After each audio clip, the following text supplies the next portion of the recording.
welcome back. We're looking at an introduction to the alcohols, right?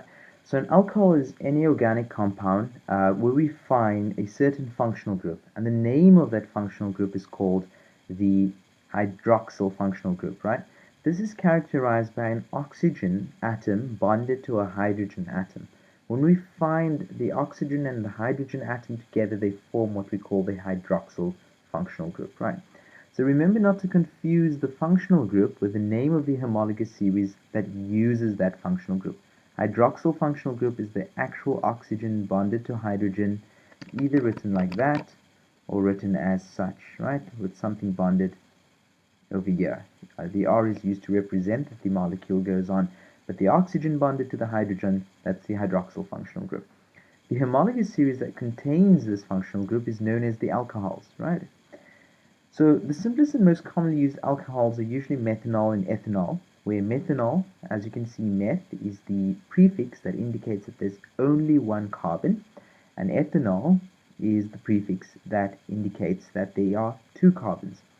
If you look further, the AN, methan, the AN part over there indicates that there are single bonds between the carbon atoms, and similarly over here, there are single bonds between the carbon atoms. And the third part of these names, where we find methanol and ethanol, is that the ol at the end indicates that it is an alcohol that consists of the hydroxyl functional group, right? Okay.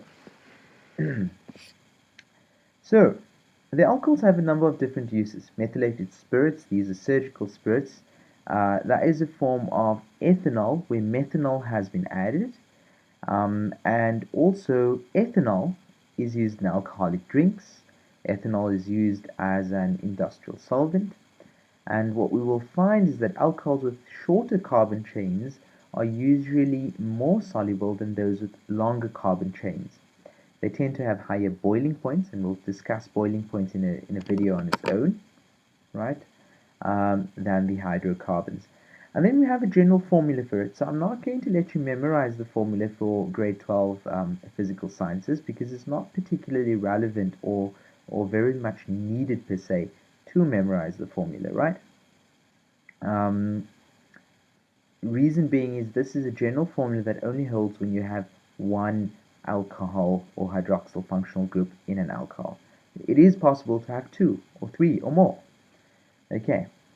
So let us continue to the next page. Righto. Okay, so these are the structural formulae of methanol and ethanol respectively. As you can see, methanol over here contains one carbon atom bonded to oxygen, bonded to hydrogen, with the remaining atoms around the carbon bonds being hydrogen. On this side, you can see that there's one carbon, two carbons, and you have the hydroxyl functional group, and this here is the structural formula of ethanol. I highly recommend that you write it out now, that you draw it out, and you engrave the neural pattern. Over here you can see one carbon, and that is known as methanol. Okay, so both of these can be used as fuels, and they burn more cleanly than gasoline or diesel. We'll speak about that in another video when we deal with industries and biofuels. And then also ethanol is used as a solvent in medical drugs, it is used in perfumes, it is also used in vegetable essences, as well as being an antiseptic, right? Okay, so that's a basic introduction to the ethanols, to the alcohols, and as you can see there are a number of uses. It's always good to make a summary note or mind map of these uses, draw out the first few alcohols, and we're going to look at a number of examples shortly.